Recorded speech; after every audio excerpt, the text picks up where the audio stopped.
What's going on YouTube? Earth Power here with Kevin, CVH. And we have a pretty cool card for you today. This was actually a CVH's preview that he got back when I guess Evo Fury was still everybody was being sent preview cards, and Wizards sent him this card. Show him, Kevin. Blastforge Captain. Card is super sweet. It's love like a this little card. mini APOC for those of you who lived back in DM days.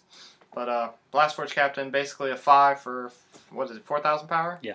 And he breaks 1 shield, so he's not all fancy with double breaking and stuff. He evolves on a Drakon, and his effect says whenever he attacks, destroy creatures up to a total power of 4,000 or less.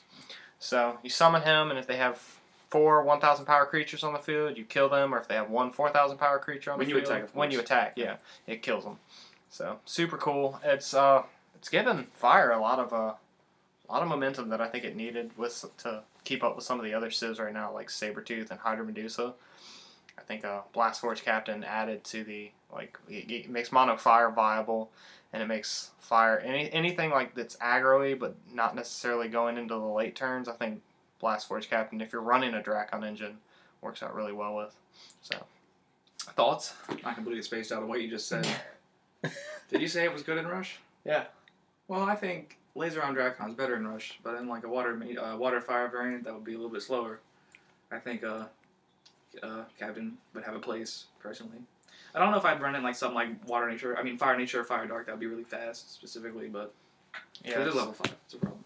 But. Yeah, that's the thing. I don't like it in like Fire Nature and the Rush, just because I want to max out at turn 4, and that's where I want to stay with the rest of the deck. I don't have to worry about having to get more mana or like summoning more. What? Your knee's just there. Oh.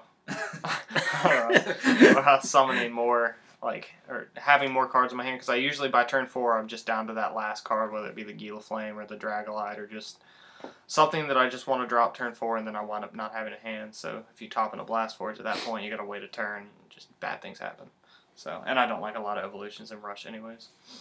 Fire Nature at least, Fire Nature, Fire Dark. As the subscribers found when they were shocked that you're not running Sabretooth. Or like one person was shocked, I guess. No, yeah, I wasn't shocked. It's bad. It creates inconsistencies with Rush. It's just, you don't want to top deck things you can't use in Rush. It's really bad.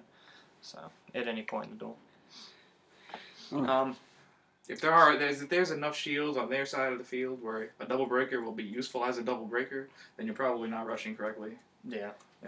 Unless we get cards like Radioactive Horn from DM, like the 3 for 1,000 power double breaker, that's it. And then it didn't even run that. But, yeah. Yeah, I've had a lot of people coming to me with mixed opinions. They've even asked me a lot of questions how it works, because a lot of people are confused. We even had somebody, where we play, I thought it just destroyed everything with 4,000 or less. Yeah, it's not that crazy, guys. But, calm down. Total that power. would have been busted. They had to put the Dragon engine in control. I mean, if it's perfect in my Fire Water, when I played you, when you ran your Fire Nature, it just... Something that generates hand advantage, and that way you can comfortably get to a turn 5 or turn 6 situation where you could drop him with a Blastforge, or drop a Drakon with a Blastforge. It works in decks like that. That's probably the place where he shines the best, is in a water fire. He's my favorite. He's my favorite rare out of all the rares that came out of Evo Fury. That's my personal opinion. Take it, Take it or what? It's definitely. I do like. Well, I can deal with it. Okay. I don't care. Dealing with it. All right. So we have a little bit of news for you guys today. So that was Card of the Week. And if you don't like Card of the Week, you can deal with it, guys. So right. guys, leave your comments down below. Let us know which card you'd like us to do next week, and we'll send you a signed copy of Blastforge Captain next week. Super cool. If you get chosen. So leave your comments down below. Let us know what you want to see next week. Can I have a signed copy of Blastforge Captain? I'll sign you a copy of what? Do you want one? No, I want one signed by me. You have to suggest a card on the YouTube channel on this video. You're not going to pick me, Carl. And then if your card gets picked... I'll pick you. Yay! Let's so get the news, guys. We have news. So, first piece of news, the 8 to 12-year-old lift on the pack thing. Tell them, you know better than I do. So, how Wizards was doing this support pack for stores that held local tournaments that reported at least one local in a month that had at least 8 players of the target audience. Yeah, the 8 to 12-year-olds. In super huge quotations, which are 8 to 12 years old, because that's the target audience, guys, apparently. Called the target audience. Because he's 9, I'm 11, and he's 4. So he's a little bit younger, but he'll get there. Anyway, my point is, like, how you had to do that with that kind of player base to get the kit from Wizards, which has, like, some Magic the Gathering, Dungeons & Dragons, and Kaijudo stuff. Now they're not requiring the target audience, I think. I'm pretty sure. Yeah. So said the interview, so said Wizards reps in many different places. From what I saw, by the way, it read, they don't require the 8 to 12. If you just report an event with 8 players, and you'll get the kit. So Like on a weekly basis? I think it's 1 month. It's 1 a month? Yeah. 1 a month? It's Okay. 1 for every league. No one's stopping you from holding 1 every week, though, or 2 every week, or whatever. Yeah. So I think Wizards is starting to get the idea that Local stores would have ignored the hell out of that. That's a good thing, too. It's not even that, but I think their demographic just isn't showing up, and I think they're starting to realize that. Because I know a good handful of people, and I think the closest one to the target audience is, Jacob? He's what? He's 14. 14, I mean. And he would love organized play. Like, that's probably why he's not playing recently. That's why a lot of people aren't playing right now. It's because there's no OP. Yeah, I mean, if we don't get it, honestly, I feel like Wizards just loses the majority of their business, because that's who's buying this card game right now are people that expect for it to go somewhere. And we lose the majority of our subscribers. Yeah, like, I mean, it's... I just shut my channel down. Yeah. Real talk. Real talk. So, I mean, but yeah, like, if we don't get organized play, like, if we don't have it by the time the third set rolls around, I'm really considering just not buying into it. Or an announcement. There has to be a seriously... And I don't know about you guys, but I damn sure don't want to go back to Yu-Gi-Oh! And I do not want to play Magic. Yeah. I'm never giving you money again if you cancel this game. I was perfectly fine going to Yu-Gi-Oh! Before. I'll just quit everything.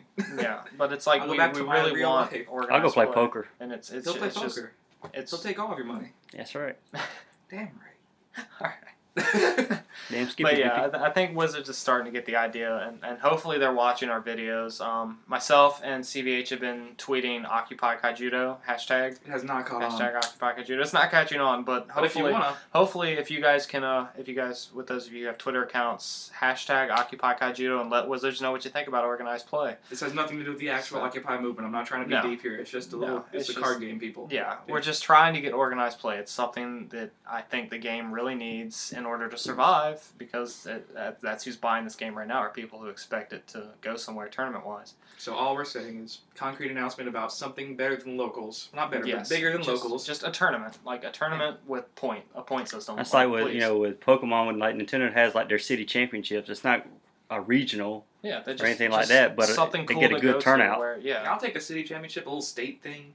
Yeah, something that would give us prizes for playing and just an incentive to buy an incentive to be competitive and an buy incentive product, to make all these videos. Exactly. Because you may think, well, they've been doing it for free for so long, they'll just keep doing it, promoting the game for free. Yeah. No, we don't. We want this to go somewhere. Honestly, if Kaijudo hadn't come out, we would have run out of Duel Masters content a long time ago. We're only doing this for the expectation of something better. We're not just doing this because we... And I really enjoy playing this game. I never got as much enjoyment playing other games that I do out of this game. I mean, yeah, I got a lot of enjoyment playing Duel Masters, but when it died out, I was pissed. Yeah, I had to resort to Yu-Gi-Oh. Myself and CVH went to Yu-Gi-Oh as well, and it was fun. I mean, granted, I was playing Yu-Gi-Oh before I started playing Duel Masters, but I enjoyed Duel Masters, and a handful of my friends back home loved Duel Masters a lot more than Yu-Gi-Oh, and they was all upset just as much as I was when it died out. And then when I told them Kaijudo about Kaijudo coming out, they were ready to go. Yeah. Oh, let me get into that really quick. Like, when we played Duel Masters, we were so mad that it stopped and we got into Yu-Gi-Oh! Because we were, like, addicted to the competitive scene. Like, you got an 11-year-old and a 13-year-old to travel to many invitationals and Tournament of 5 Civs and Continentals, and we would have kept doing it for, like, the foreseeable future. Yeah. So when that game was canceled, we just went to Yu-Gi-Oh! And we were like, because, I mean, here we are now. We're still looking for a competitive scene. Like, that's why we went to Yu-Gi-Oh! We wanted something to compete in. We wanted a reason to travel, and because we enjoyed doing it. It was super fun. Yeah, but, like, we were super young. We got into the competitive scene. Like, kids are not going to hate you for giving us something. I know a lot. I mean, and that's the thing. I knew a lot of kids when I was in the competitive scene with Yu-Gi-Oh! Years ago. It's like personally that I traveled with a lot because I was real good friends with their dad, and they were really good players. Her? Huh? You say her? I said there. Oh. It was a boy and a girl. Oh. All right. But they were like Austin Coleman. Yeah. He's older now, but. Yeah, he was 10 years old when he won that national championship. Like that, yeah, but I mean, I think the idea of it is like I don't see what Wizards loses in giving us a competitive scene, other than just having to organize it, like. Which to me doesn't seem that hard. They've been doing a fantastic job with Magic. Yeah, Magic is their main focal point. That's their bread and butter. I mean, but I don't want a Grand Prix or whatever they do. Yeah, And I got into it a little bit with a guy on Twitter. He was just like, Kaijudo's meant to be casual. Magic's where they want all their competitive players going. And I'm like, why can't we have both? Why? I don't know. I mean, that question. If that question can be answered and it sound reasonable, I'll be okay with it. But so far, I don't understand. I just hear excuses. Yeah, I don't hear an answer for. Because I mean, why I see him can make a lot of money off of this game as well, and. Yeah, I mean, I've already dumped almost $500-600 into this game, like just myself. I've dumped a ton of time. I don't want that. Yeah, time and time as well. Like we've been doing this YouTube stuff since June, and here we are in December. So basically, it's a choice between having a casual and competitive player base, or just a casual player base. And you're not going to lose the casual player base by giving the competitive players stuff to play too. Exactly. But you're going to lose the competitive players. You don't want to do that. Which is and as it goes, all your there's money. A lot of us around right now. Yeah. But that's where the second. Well, never mind. Well, Keep saying it. No. Say it. No. It's fine.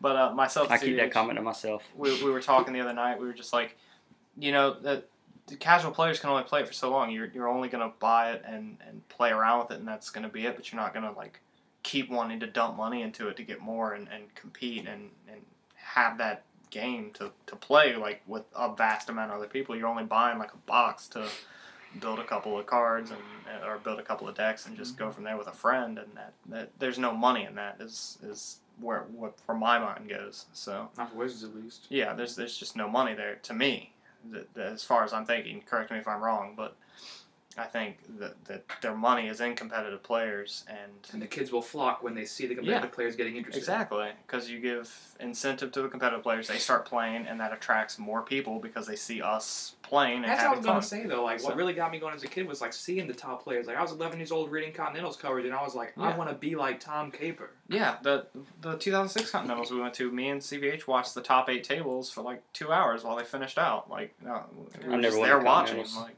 you never win, but.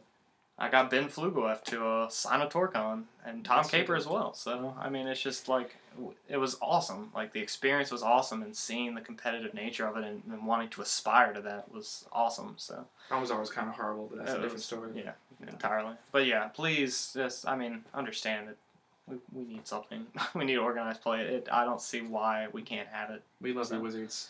We do. So. Don't make us hate you. Real talk. So. Real talk. I think that's it for Wu-Tang. Our little rant there at the end of Card of the Week that we've been doing every week. So yeah, guys, Blastforge Captain. Super good cool. card. Really Love like it. that card. It's a lot of fun. Mini APOC on wheels. So. Mini APOC. All right. Well. Super fun. So yeah, guys. Check out Omega Zero. Omega 84. 84 on YouTube. I don't understand how Carl can have 600,000 subscribers. I'll put his link down below. And I have like 10 and he has like 5. Subscribe to us, people. We're cool too. And then subscribe to CVH. Christian Van Hoos, CVH Music on YouTube. Omega 084. I'll put his link down below too. Check out the Facebook, the Twitter, all that stuff. Occupy Kaijudo. Definitely hashtag Occupy Kaijudo. Definitely just start hashtag real talk. Getting your voice out there. Let Wizards know that we want this organized play. And I think the more that they say, I think they're starting to get the idea that they need it. But just keep pushing for it until they give us an announcement. Sign a damn petition. Send it to them. That worked the first for Duel time. Masters. Yeah, worked real well. But yeah, guys. So check out the social links, their YouTube channels, and leave a like if you enjoyed. And hopefully, guys, we'll see you next time. Peach. Peach. Kevin.